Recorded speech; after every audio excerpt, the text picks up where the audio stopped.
Welcome back, folks. It's week 9 here with the Sunday Morning War Room. I'm Jeff Ratcliffe, your host for Pro Football Focus Fantasy. And of course, with me this week, making me look good, Pat Thorman and Mike Clay. Mike, what's going on today, man? Oh, not too much. Be nice to do the full episode this week. The short one last week with that early game, which actually wasn't too bad. I don't know about you guys, but the 4 games, the 4 time slots of games in a row wasn't as bad as I expected. So I have to imagine we'll see that again. Yeah, absolutely. More football's never a bad thing. So yeah, it was enjoyable. I kind of was regret or not looking forward to it as well, but yeah, it worked out really well. Pat, how you doing, man? Doing great, doing great. It's snowing sideways here up in the Boston area, so hope it keeps up for the Manning against the Patriots. I like to see him have to deal with this weather as a Pats fan. Yeah, it's going to be important in that matchup too, because obviously Vegas likes this matchup as a high game. There's a lot of fantasy implications here, so it's going to be intriguing. Maybe we can touch on that in a little bit. Obviously, just to kick things off, the big news of the morning. Tony Romo is, in fact, going to sit out today. Brandon Weeden will get the start. Romo's played through some pretty serious injuries in the past, but even this one he can't play through. So make sure you're on top of that. I'm sure you probably are if you have Romo on your squads. And we're going to get things kicked off. Remember, if you're watching this on the YouTube feed, you can certainly hit us up on Twitter. We'll be monitoring our Twitter feeds throughout the course of the show. #WarRoom. And we can also, if you're a subscriber, you can jump in and join the show, possibly live, or you can come in and join the chat, get your questions answered there as well. One thing, too, before we get things kicked off, hey, there's been some millionaires in the fantasy industry over the last couple weeks. And, this is just incredible stuff happening over at DraftKings, our sponsor. And if you want to get involved, you're not involved yet, I don't know what you're waiting for. Just the simple chance that you can turn $27 into $1 million in 48 hours is reason enough to get in on the action. And we have a great deal for you. You can go ahead and deposit just $10 and use our promo code PFF, or follow the link on our site. You'll get a double 100% bonus on your deposit, and you'll get access to Fantasy Gold if you're not already a subscriber. You really can't beat that deal. So head over there and do that. We're going to get into the questions, though. Eddie has a question for us. He needs two, and it's a PPR, so it looks like this is going to be a flex-type question. He's choosing between Keenan Allen, Vincent Jackson, and Shane Vereen. So it's Shane Vereen in that messy game. Keenan Allen sort of hit or miss, and Vincent Jackson certainly hit or miss, though the targets are there. Mike, what are you doing if you have this particular dilemma? PPR league here. I'm going Vincent Jackson. I'm still pretty high on him. He's a wide receiver 1 for me. I mean, the effectiveness has not been there, but he's getting the target volume, and I mentioned this in the past. He's had success with Mike Glennon before.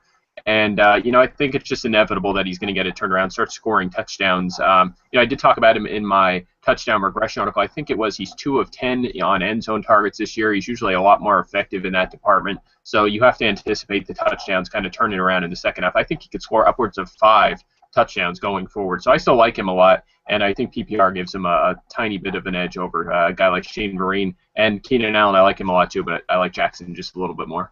Who are you choosing as your second one out of those?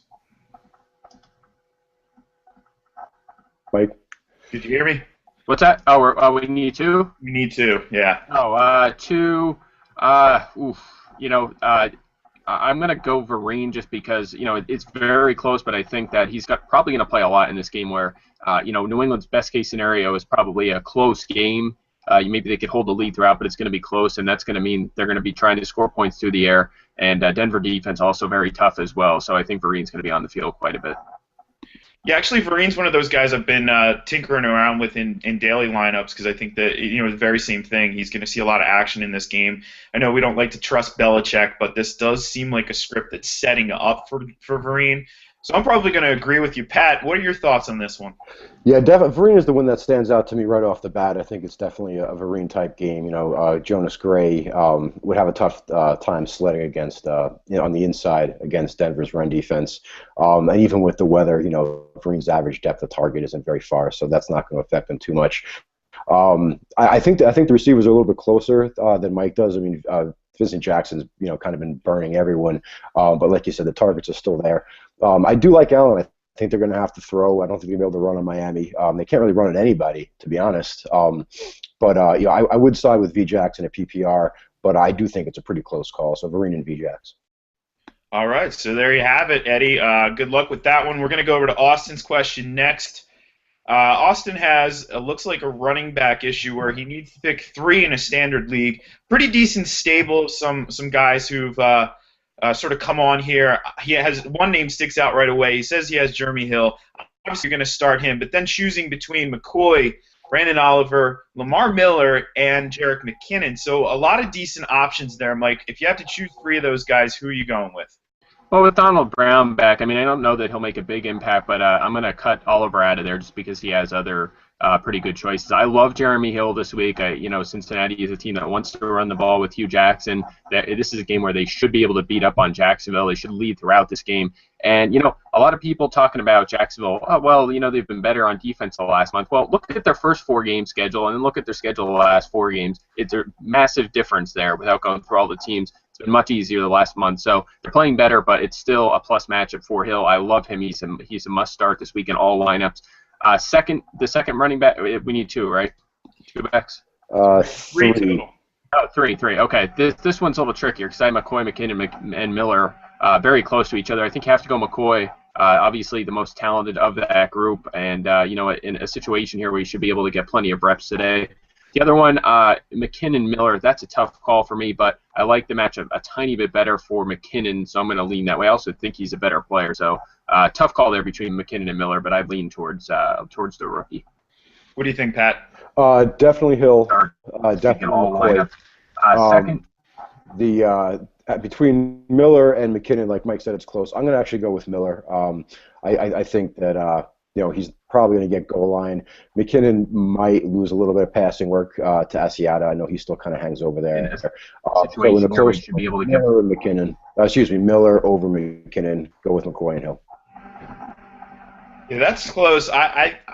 Man, I'm probably going to break the tie with McKinnon here just because I do like the ceiling a little bit more than what we've seen out of Miller. Miller just doesn't seem to get enough. Definitely Hill.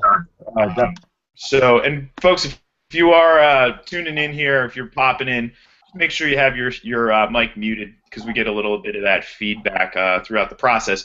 But yeah, and just to piggyback on what Mike was saying, with the Jags defense, certainly we need to put everything into context a little bit more. And, absolutely, the schedule is part of this. And let's not forget that they lost Paul Posluszny for the entire season, who was arguably the best defensive player on that team. And, somebody who really is going to like you. Now they have J.T. Thomas in there, and I can't really, I don't know much about this guy. I've only watched him play last week, but he's certainly not an upgrade on Posluszny. So that also bodes pretty positively for Hill. So he's absolutely a must-start this week. We do have an IDP question here, so I'm going to toss this one out really quickly from George.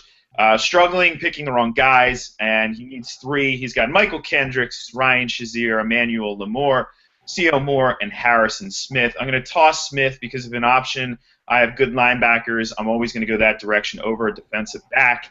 I know you're concerned about Kendricks not playing a lot of snaps. The Eagles are looking for the long term here, so they were easing him back in last week. Kendricks is a really important part of that defense, especially going into the playoffs and with bigger aspirations. But I wouldn't be too worried this week. I think we do see a lot of Kendricks out there. Even if they're just limiting him to maybe rotational work or base defense work, he's going to get a lot of action against Arian Foster. That's great for tackles. The Texans are a fantastic matchup, so you're definitely rolling with him. You're definitely rolling with Emmanuel Lamore here with Vontaze Burfict out. And then I'm going with C.O. Moore over Ryan Shazier just because he's the better option there. He's the guy who's going to get the most tackles in Oakland, as opposed to Shazier, who has to compete against Lawrence Timmons. All right, so I'm done speaking Greek to all of you who don't play in IDP leagues, so we're going to toss it back over to Robert's question here. And he's got a dilemma between Odell Beckham and Pierre Garçon.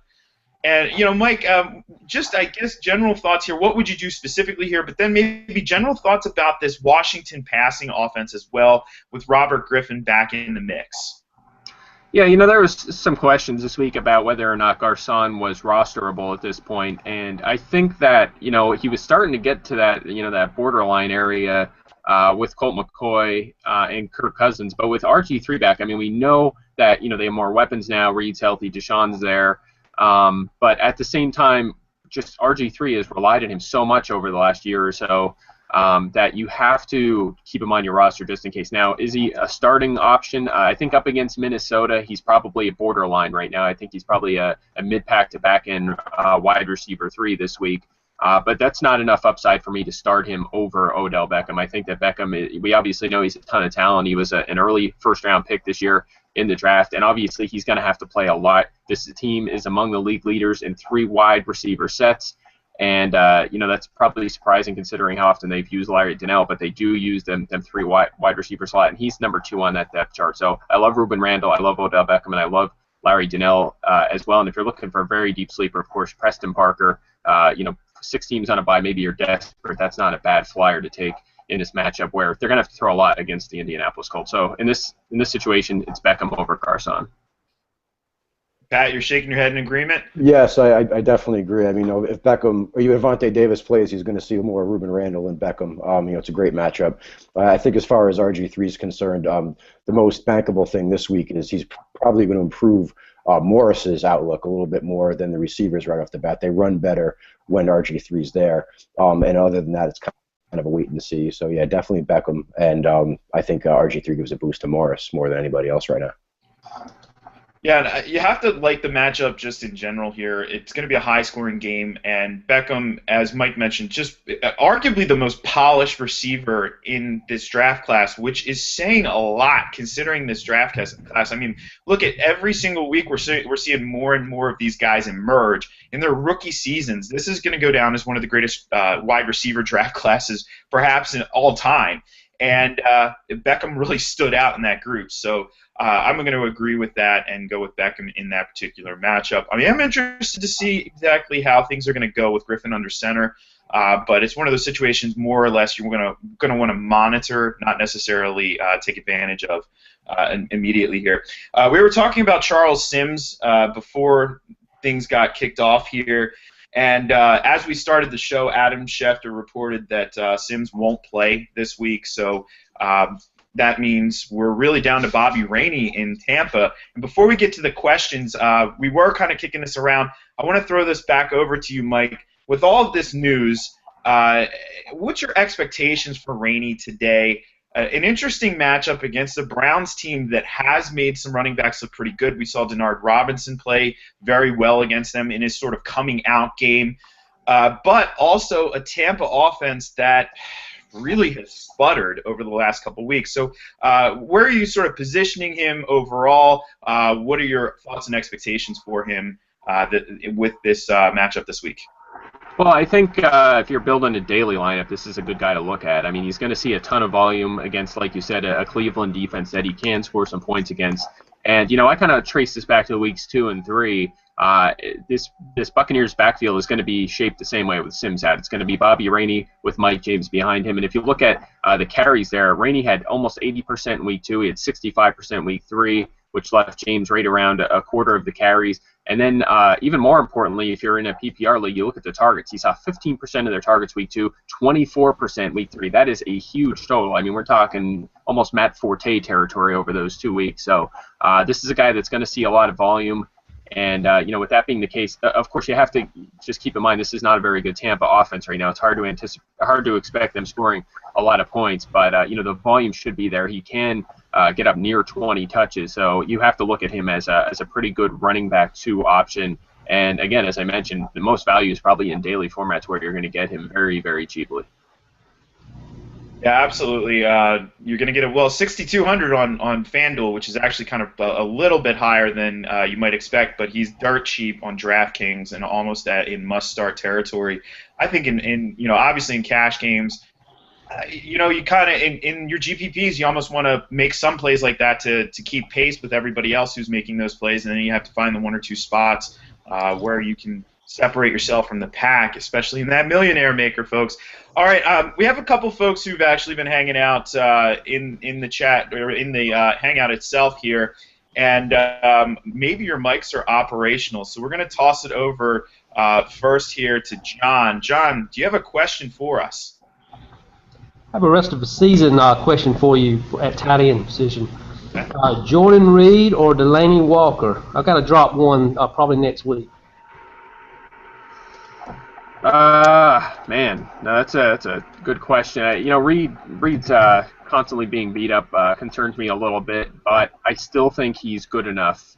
He's just a superior player and we've seen just a heavy volume of throws going to him. Not to mention that the offense should be better with RG3 in there. So I'm going to lean towards Reed. Walker's been great this year, but I just think Reed has a little bit of an edge there. Appreciate it. Pat, do you have any thoughts on that one too? Yeah, I definitely agree with that. I mean, Walker is more of an unknown, believe it or not, especially considering with Mettenberger back there. We kind of need to see it. I mean, Walker's, excelled with a guy like Locker, he excelled with a guy like Fitzpatrick, but Mettenberger's a whole new ball game. So Reed seems to be the more bankable guy right now. Yeah, I'm gonna have to agree. All right, Troy, you're also hanging out with us as well. You have a question for us today? Yes, sir. What's going on? Not much, man. How are you? I got this crazy league I'm in, PPR, and I have these running backs. And I got to start 3 running backs, and I'm just I don't know what to do here. So I got Ben Tate, Jerick McKinnon, Jeremy Hill, Bobby Rainey, and one more. Sorry, man. But are you definitely starting Jeremy Hill today? Absolutely. PPR league. Yep. This is a game where we can see 30-plus touches out of him. That would not surprise me in the least bit. And Ronnie. So I have Ronnie Hillman, Jeremy Hill, and Bobby Rainey starting. On the bench, I have Justin Forsett and Ben Tate and Jerick McKinnon. Wow. So you are really active on your waiver wire, aren't you? Yeah, dude. I've had a really rough year this year, but I still have a chance to make it in playoffs. So you need How many of those do you need? 3? I need 3. Right now in my lineup, I have Ronnie Hillman, Jeremy Hill, and Rainey. I think Rainey's gonna have a huge game. That's just me. They like him. I think they like him in Tampa Bay, man. Yeah, I'm not. The ball. I'm not quite as high relative to the other guys there. I mean, I do like Rainey, but Hill and Hillman are absolutely right. They're no-brainers. After that, it is a little tricky for me. I hate to say this, but I actually have Tate ranked ahead of the other guys. I know he's struggled. I know he's kind of boring, but Cleveland is, right up there with Dallas as the run-heaviest teams in the league. They're scoring a decent amount of points. They're sort of mid-pack right now, which is surprising. And they're going up against a Tampa defense where Cleveland could just have one of them games where they score some points today. So right there, with McKinnon and Forsett's right there, Rainey's right there, they're all kind of together, but McKinnon maybe has the highest ceiling there, but he's just not getting the touchdown, so it kind of gives the edge to Ben Tate, who's getting the goal line work as well. He does get the goal line. I'm just worried about Alex Mack being out, and then ever since Alex Mack went down, he's rushed for 2 yards a carry. So, all right, I'll make an informed decision. I'm thinking I'm just gonna stick with Bobby Rainey. I just like him a lot this week. All right, good luck. Thanks. All right, folks, and just as a reminder, if you are hanging out with us in the actual hangout, the space is limited. We're limited to 10 spots, so you can always head back over to the YouTube channel and watch along there. And if you are just watching on the YouTube channel, remember you can hit us up on Twitter with the hashtag WarRoom, and we'll do our best to get to all of those questions. We do have plenty of questions filling up here in the chat, so let's get to some of these. Mike, it looks like there was a question here about Martavis Bryant. So do you want to address that one for us? Yeah, sure. I mean, again, we mentioned this earlier. 6 teams on a bye this week, so you're going to be kind of looking for guys with high upside off your, that were normally on your bench who can have a big day for you. Martavis Bryant, definitely one of those guys. I'd say he's a borderline starter-worthy player in 3 wide receiver leagues this week. So up against Baltimore, tough matchup. Probably going to be throwing the ball a little extra. And Bryant's playing well. The only concern, of course, is the wide receiver by committee going on behind Antonio Brown. I mean, I think it was the 3rd snap Darius Hayward-Bay was in on last week, and they just went with the rotation throughout with Lance Moore, Bryant. Marcus Wheaton was out there a lot as well, and Hayward-Bay. So that's a little bit of a concern.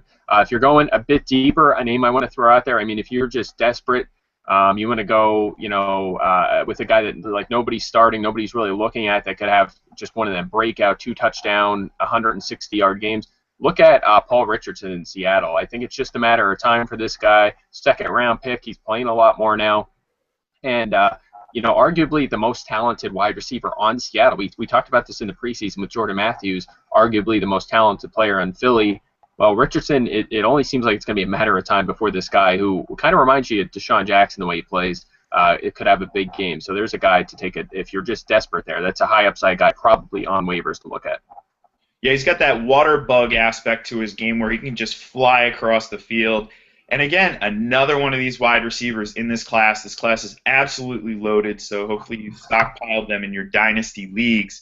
Stylianos had a question here for us regarding Rams running backs. The Ross Miles special here. And which one would be the best to start, Mike? Who are you going with out of that motley crew of running backs in St. Louis if you had to start one? Well, I hate to start any of them, frankly, but if I had to go with one, it's pretty easy. It has to be Trey Mason. I mean, Jeff Fisher kind of alluded to the fact that they may start to structure it a little bit going forward, and one of them, and that almost indicates one of them may emerge here shortly. And if one emerges, I think it's pretty clear that it's going to be the rookie Mason, who is the most talented of the group. So I still think we're going to see a bit of a committee, so I'm not particularly high on Mason, especially against San Francisco. But, if I have to throw one of these guys in my lineup, it's definitely going to be Trey Mason. Yeah, Pat, if I'm remembering correctly, you were kind of high on Mason in the pre-draft process. Is that right? Yeah, I was. He certainly was a little rough around the edges, especially with pass blocking and whatnot. But the longer he plays, the more he's going to catch on to that, and the more snaps will be, excuse me, more snaps will be able to play. So I mean, he's the guy to own if you're forced to own any of them. Yeah, I'm going to agree with that one. And hey, he's really dynamic. But doesn't necessarily have the kind of moves you might think from a player of his profile. But either way, yeah, that's the guy you're going with there. All right, we had a rest of the season question. Quarterbacks on bye this week. Matt Ryan and Jay Cutler. Both of them obviously have shown the ability to put up some big numbers in times, and then they've shown the ability to really disappoint as well. But Mike, looking forward, how are you projecting these two, and which one would you go with if you could only pick one of those two?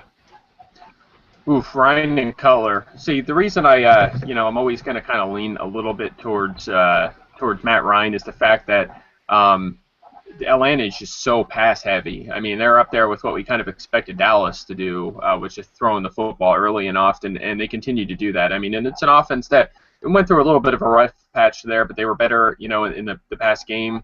And, I think they're just going to keep throwing the football, and with Julio, Roddy White, and Harry Douglas back healthy now, a pretty decent running back rotation. I think they'll continue to score points while leaning heavily on Matt Ryan's arm. So, I still think he's a back-end quarterback one, and if they start playing better, probably more of a mid-pack quarterback one. So I'd lean that direction. What about you, Pat? Yeah, I think it's super close. I mean, I was high on Cutler coming into the season, although his mechanics have just been awful lately. He was pretty bad against the Pats last week, and Ryan's schedule is super favorable for the rest of the season. And like Mike said, that running back rotation is starting to get sorted out. Devonta Freeman caught a touchdown last week. We'll see him get more involved in the offense. So by a hair, I would take Ryan over Cutler the rest of the season. Yeah, that's a really close one. I think, when you're looking at this, you do look at that ceiling. The pass-heavy offense certainly is something you can use to break those ties as well. So I'm going to agree with you. It's really close, though. Both of them obviously should be owned going forward. So if you're going to chuck one, I don't know if I would give, that's a gimme putt to one of your league mates there if they pick up that guy, whoever you decide to drop, if that's the case. Also, another question rest of the season, and obviously I guess this is the time to start polishing that lineup up, trim the fat, looking for ultimately who's going to win you a championship this season. And Mike, the question's about the value of Joique Bell, not necessarily going into the bye on a high note, and then, of course, Shane Vereen, who certainly fluctuates in value. So, your general thoughts, I think, is more the question here on these two players. Yeah, Bell, I mean, he struggled a little bit, this year. It's been a bit of a concern. But the good news is that he is seeing a bulk of the carries, and he's seeing plenty of passing down work, too, right around 10% of the target. So, if I had a concern at all, it wouldn't necessarily be Reggie Bush. It would be how well Theo Riddick's playing. I mean, if they really decide to get him involved more and he steals a carry or two and then maybe a target or two from Bell and Bush, I mean, that may be enough to knock Bell down more towards a borderline running back, too, instead of a strong one, which he's been at times. So I have some concerns about Bell. I mean, I wouldn't be overly excited if he was my running back, too. And I'd be looking to address that. It's not the worst situation, but I feel kind of like Frank Gore about him, more than a guy with upside like a Ronnie Hillman or even when he comes back, a Rashad Jennings, a guy like that. So that's kind of my 2 cents there. Vereen, he's going to be one of them weekly guys where if you think New England's going to crush a team at home, it's not ideal. You're going to see a lot of Jonas Graves, and certainly you're going to see Gray racking up 15, 20 carries, where Vereen, like what we saw last week, just doesn't play a lot. So I still like Vereen. I think he'll play enough, see enough targets that he'll provide running back 2 value, but he's just going to be inconsistent with it. Yeah, I'm glad you brought up Riddick, because this is a guy, too, who's sitting out there on far too many waiver wires.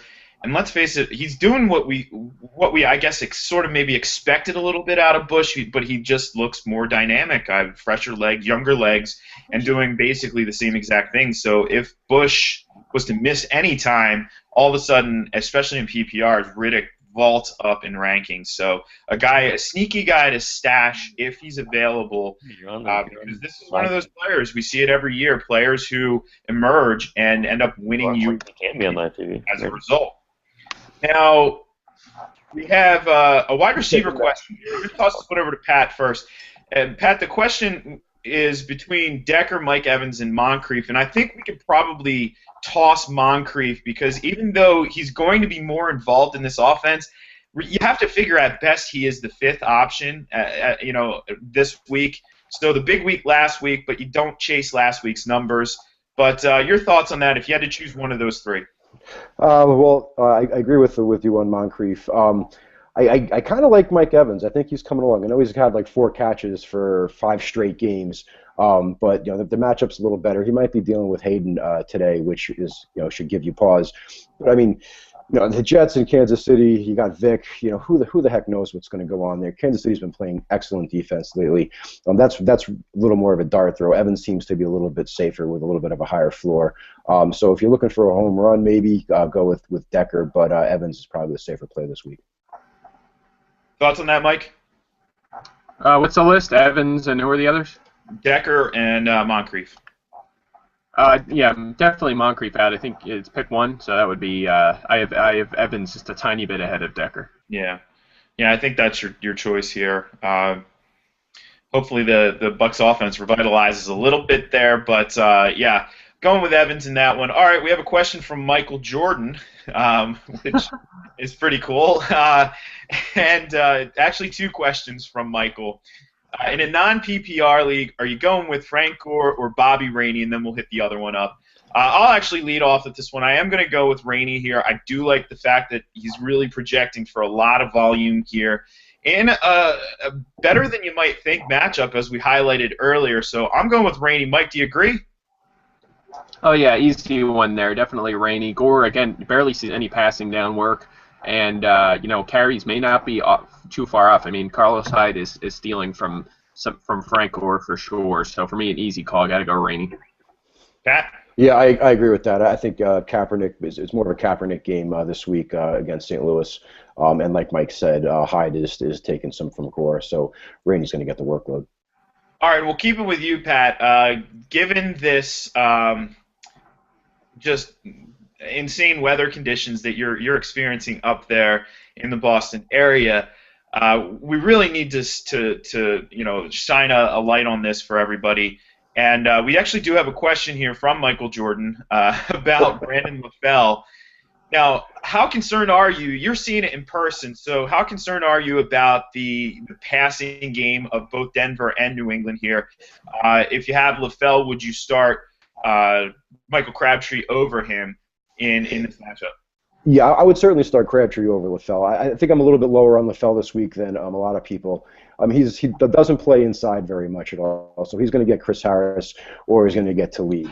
And there's going to be better options for Brady. LaFell surprised everybody, me included, but this is not the week to go with LaFell, at least in my opinion. As far as the wind is concerned, it's supposed to die down a little bit, but still be pretty gusty, so we're not going to really see that 20-plus yard downfield game for either team. I mean, Manning, his arm is obviously a little bit diminished at this point. He's not going to cut through the wind with his balls, and Brady's not really a deep thrower that much at this point anyway. So I think it's going to be an inside game. The tight ends, Hillman, Vereen, a little bit of Edelman on the inside, keeping the average depth of target, closer than 15 yards. How are you approaching this game, Mike? Yeah, I mean, I'm just not a Crabtree guy. I mean, I'm always very low on him. So as much as I agree with Pat in the sense of the outside corners, it's definitely problematic. But we can't say with certainty how they're going to handle this. I mean, against Seattle, we did see Chris Harris play in the slot. For the most part, he's played his side this year, as did Talib. But you just never really know. You just never really know how. I'm talking about this backwards.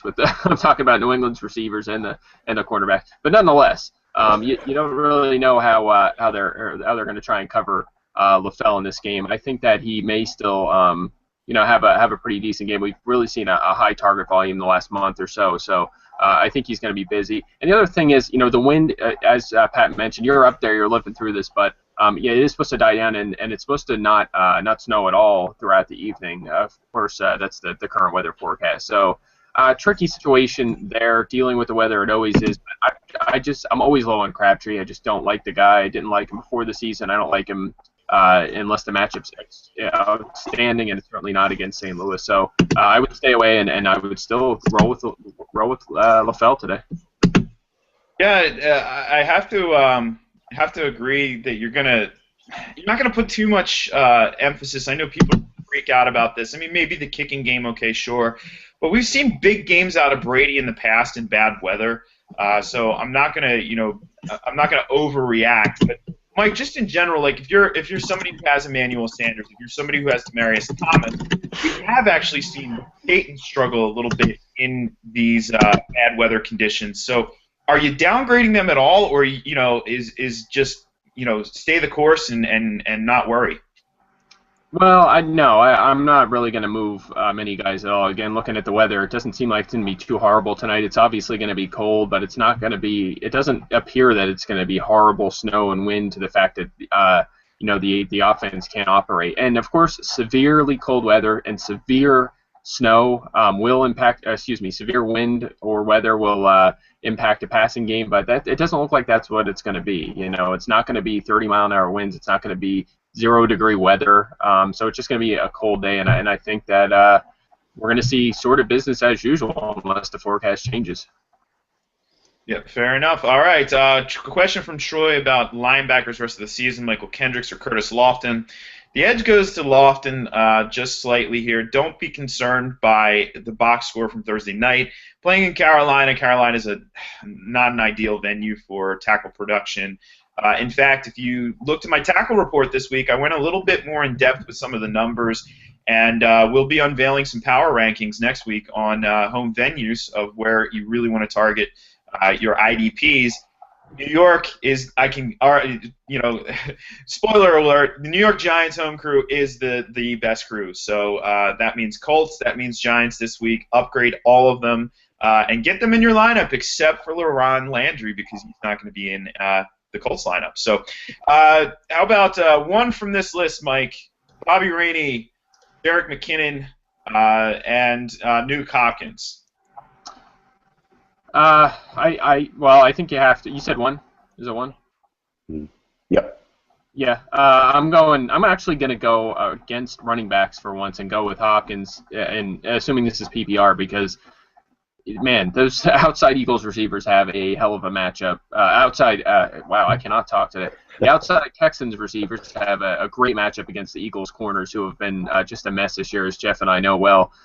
So I think AJ and Hopkins are going to be in for pretty big days. So in PPR, I'd lean that way. In standard, you always have to go towards the top running back. So assuming that it's a decent option. So in standard, I'd go with McKinnon. Thoughts on that one, Pat? Yeah, I agree. He didn't mention if it's PPR or standard, but yeah, I'm on Hopkins and Andre today, and even a little bit of Fitzmagic, maybe stacking those in a GPP. Yeah, and in standard, McKinnon slightly over Rainey, although I would have those guys pretty close. Yeah, it is pretty close, but I'm going to agree. I mean, the Rainey train is starting to get some momentum here on social media, etc. We're seeing a lot of Rainey questions, but yeah, I'm gonna agree there too. Now, Jimmy Joe here has a question regarding, looks like more rest of the season stuff. Looks like he's already planning for the playoffs, and a player, Mike, you talked about this week in your regression alert article, Vincent Jackson, and you think, obviously going forward, I think you're relatively high, maybe one of the more highest in the industry on Vincent Jackson. But him and Michael Floyd, what are your general thoughts about these two guys for the second half of the season? Well, I'm not sure. I know Pat loved Floyd coming into the season, so we may not agree on this one. But I'm going Jackson again. I think this guy can score 4 or 5 more touchdowns this season. He's done it throughout his career. I don't know what is necessarily different. I mean, the Tampa offense has struggled at times while he was putting up major production, and we saw that last year as well when they were a below-average offense, and he was still producing. And again, the volume's there. So I still like him. I have him down for 45 more catches, 4 touchdowns this year. Michael Floyd, I have him closer to a borderline wide receiver 2. I still think we're going to see him bounce back a bit, but, he did a lot of damage last year on big plays, and this year his targets are down with John Brown emerging and John Carlson seeing more targets than we expected, and Andre Ellington just being force-fed the football. So, the offense is sort of middle of the pack, probably struggling a little bit more than we expected, but he is among players with 40-plus targets this year, number 1 in average depth of target, so he's going to keep getting them deep shots. Very easily could have scored a touchdown or 2 against Philly. So I still like him as a guy that can score, catch 40 balls, score 4 touchdowns. But I would give a pretty solid edge, I'll say, to Vincent Jackson. All right, Pat. Yeah, I mean, I had Floyd ahead of Jackson coming into the season, but you got to kind of reevaluate. I mean, like Mike said, John Brown kind of came out of nowhere. He's taken a huge percentage of what I thought Floyd would get, and Carlson, I'm not sure if that's going to continue, but to this point it has. So I think Mike Floyd is more of a boomer bust. Like Mike said, borderline wide receiver 2. And Jackson's a little more solid. So I think you mentioned it's standard. I think it's a little bit closer than Mike does, but I do have Vincent Jackson a little bit higher for the rest of the season than Floyd, I unfortunately have to say. Yeah, I think that we could certainly see even back-end wide receiver 1 numbers out of Jackson if this does start clicking here. So yeah, I'm going to agree with that. Now, there's folks on Twitter. We haven't forgotten about you guys if you're watching this on the YouTube feed, and we have a quarterback question. Eli Manning in a game that could potentially be a high-scoring game, and then Ben Roethlisberger coming off a historic performance. Just absolutely went completely nuts last week. So, Mike, I mean, do you see the momentum continuing for Roethlisberger? What are your thoughts about Eli coming out of the bye? And who would you go if you had that choice?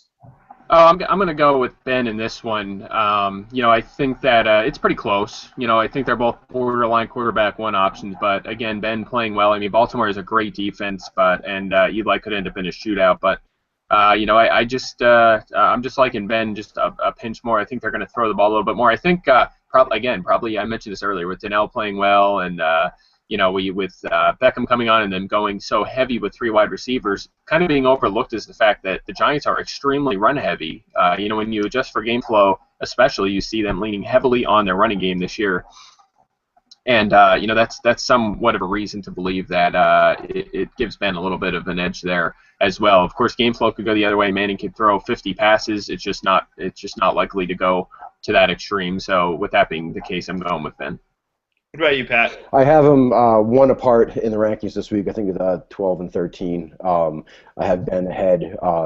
If you remember, before last week, Indy wasn't letting up snaps to opponents at all. They were controlling the ball, controlling time of possession. You can imagine that Coughlin's going to want to at least turn the tables on that a little bit, try to hold the ball with Andre Williams for at least as long as he can. While Indy's certainly capable of letting up a heck of a lot of points, Vontae Davis is supposed to play. I think they're close. I wouldn't mind streaming either one of them this week. They're kind of fringe QB1s, but I do have Ben one spot higher. Yeah, I'm in agreement again. Not going to disagree with that one at all. Have to kind of ride the wave here with Roethlisberger in an interesting matchup and one that we've seen the Steelers team. Last week that comes out of nowhere, but yet they play down to the Bucks, they play down to the Jags, so maybe they'll play up to the Ravens this week, and we'll see some good production. A question I've actually seen on Twitter, guys, multiple times this morning. Bobby Rainey, the name of the day, and Shane Vereen. So if you had to choose between one of these guys, let's do it in both because I've gotten multiple times. But standard, who you going with? Who you going? And does your answer change in PPR, Mike? Very close one here. I'm going to go with Rainey either way. Rainey is going to probably see more carries and targets. Probably won't be as far up as you expect. So for me, that in both formats, it means going with Rainey. How about you, Pat? I think I would go with Vereen in PPR. I really don't expect Jonas Gray to get very many touches at all today. So that's going to probably put their workloads, this Vereen and Rainey, that is, similarly positioned. So in PPR, I think I'd go with Vereen, and in standard, I would go with Rainey. I'm going to actually side with Mike here. Just a little worried about the Belichickery. And I think that just the safer play, the play that gives you a better chance of scoring more points, is Rainey in both situations.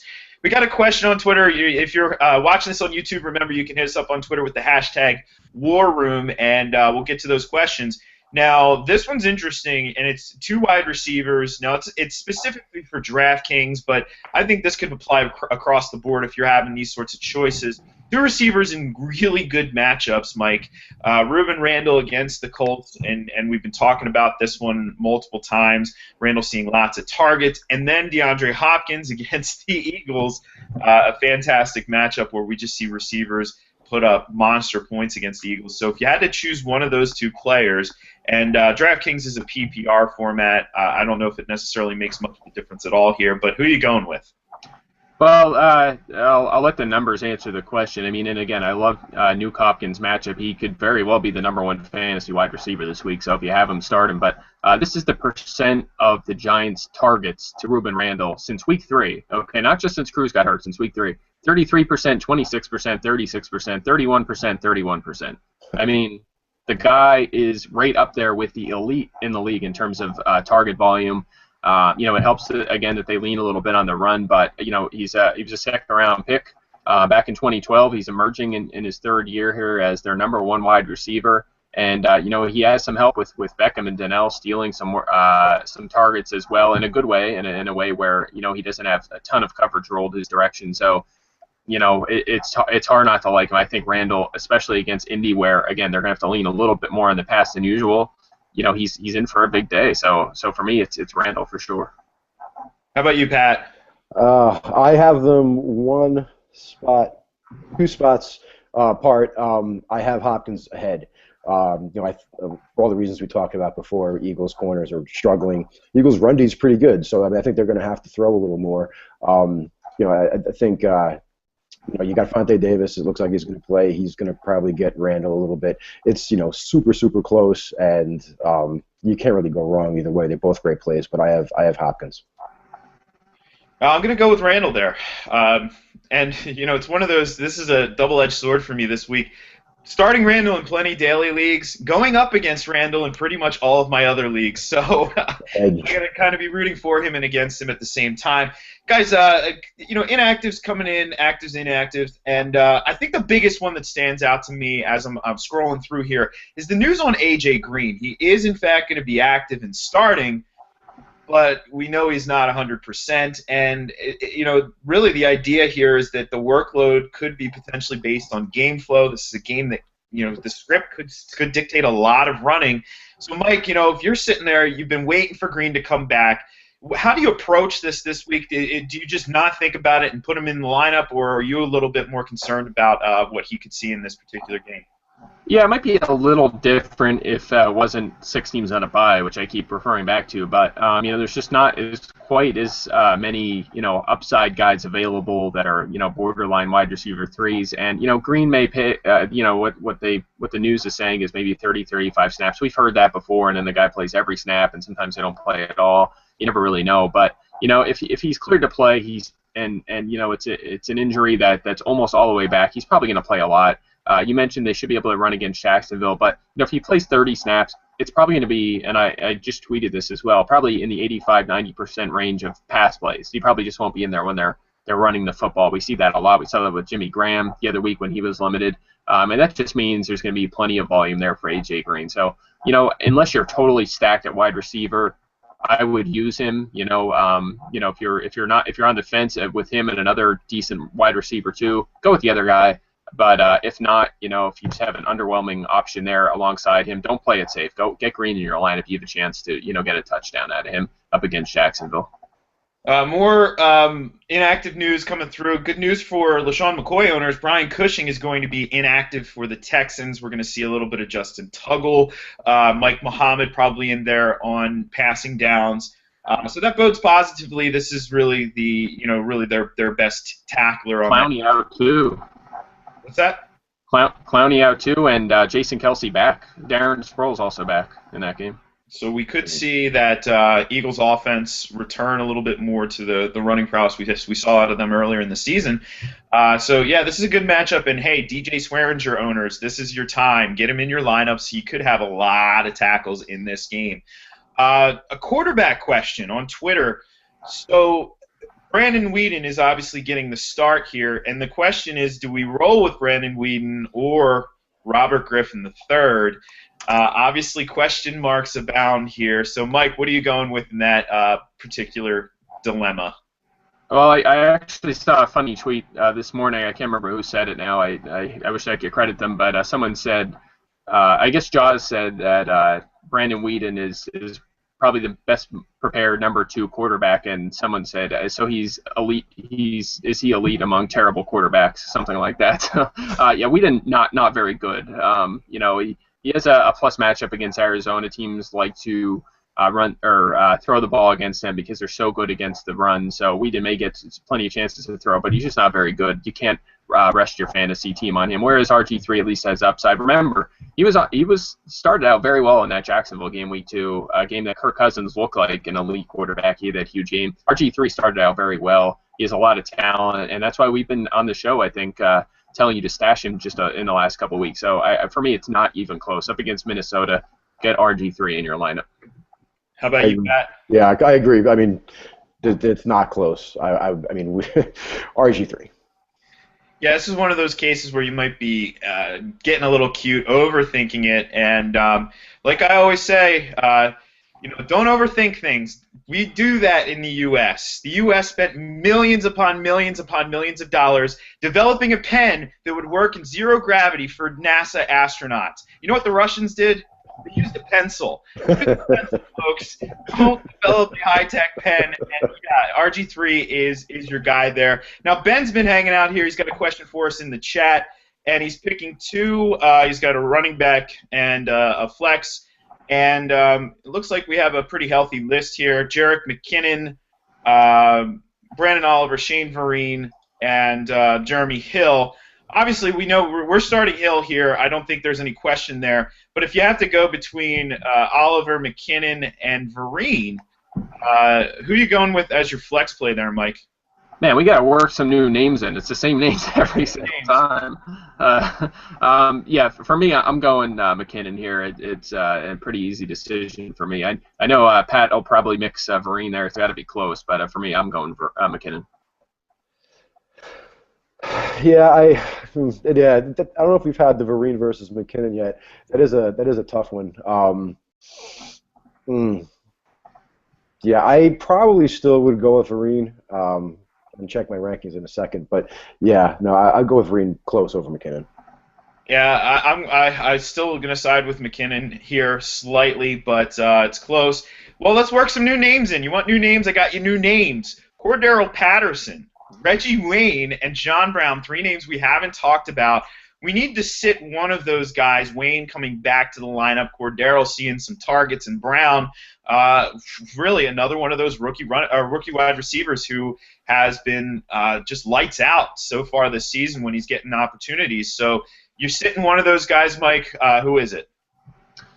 I'm sitting. I'm going to sit John Brown. He's still the number 3 wide receiver there. Like it or not, Fitzgerald and Floyd are still going to be out there in 2 wide sets.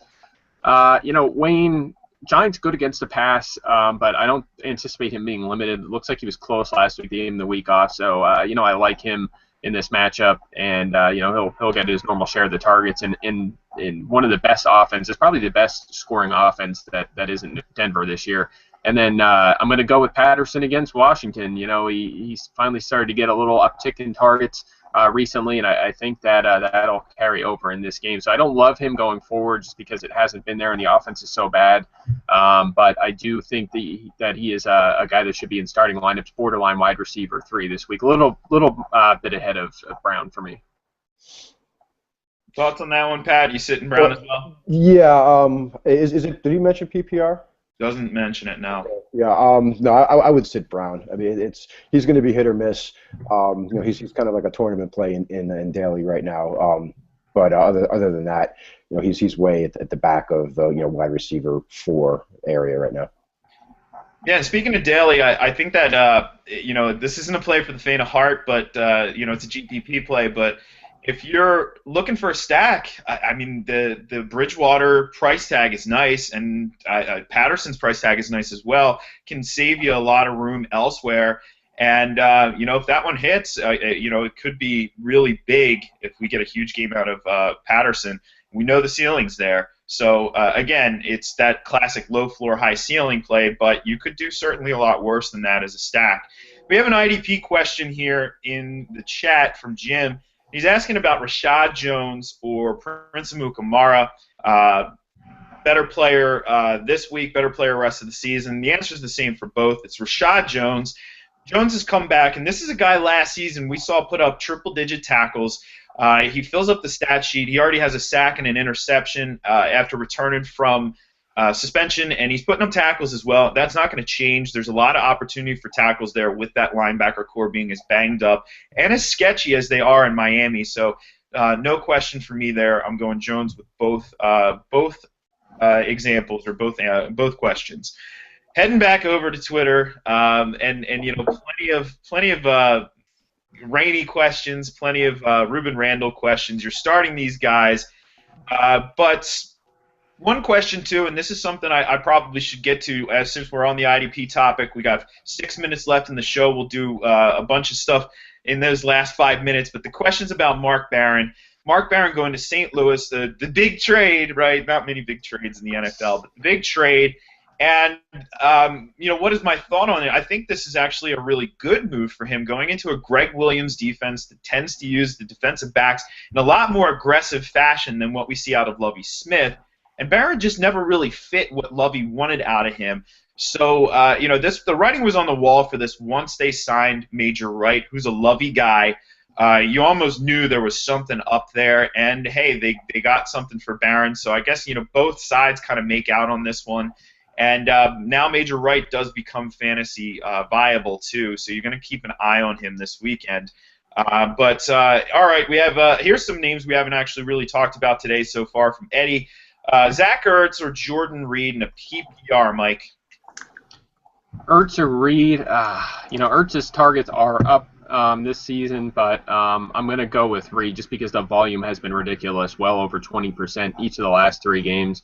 And, you never really know with RG3 coming back if he's going to maybe move some of them targets over to a guy like Garcon. But also the running back targets were up. We've seen Alfred Morris see a few. That probably dips now with RG3 back as well. So I still think there's plenty there for Reed. The offense should be more effective, and that gives him a slight edge over Ertz.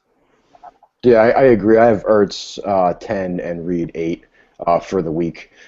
So yeah, that's it's a close one, but no, Ertz is the way. I mean, Jordan Matthews got a ton of looks last week, and Ertz and Matthews basically play the same role. They're both slot receivers for all intents and purposes. So I like Reed this week.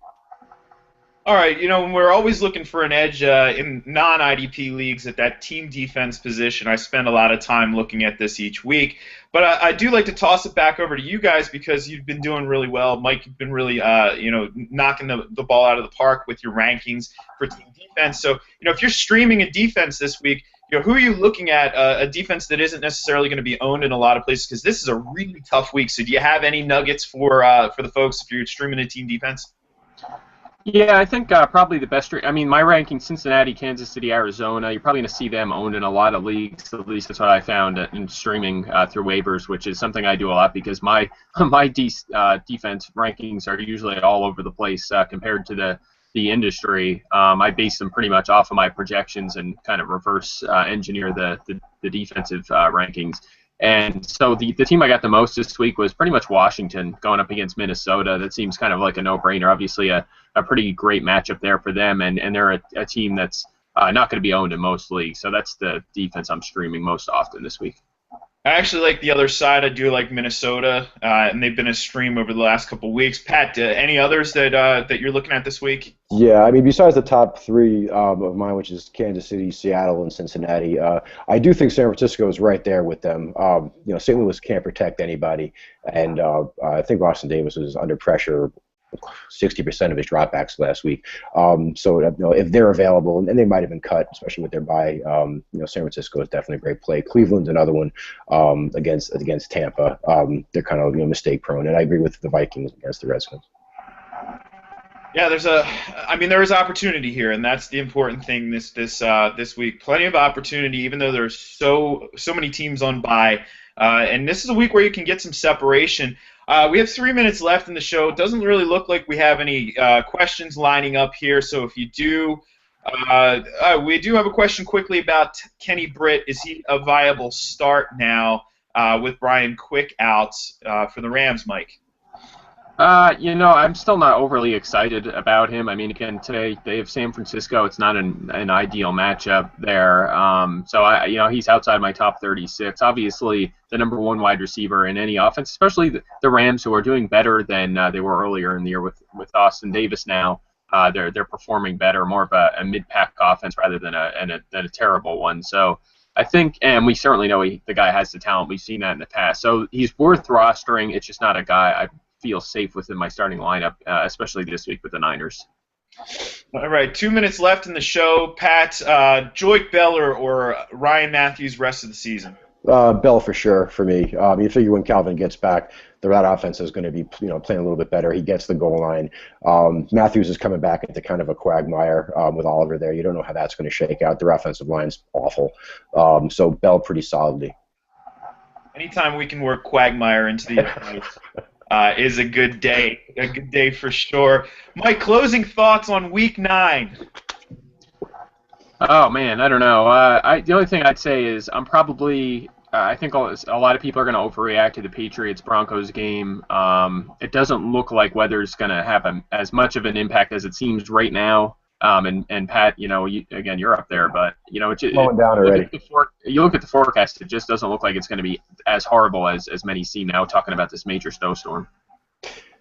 Yeah, I mean it's just flurrying here, and like Mike said, the weather's going to have a heck of a lot less of an impact than say the pretty good cornerbacks on both teams. Yeah, a really great slate of games. This is a week. Yeah, don't overreact. Don't overthink things. And we're going to be back here next week, Week 10 next week. So we're coming down the home stretch. The playoffs, the fantasy football playoffs are on the horizon. So best of luck to you this week. We'll see you back here at 11 a.m. next Sunday. So for Pro Football Focus Fantasy, for Mike Clay, for Pat Thorman, I'm Jeff Ratcliffe, and that's a wrap, folks.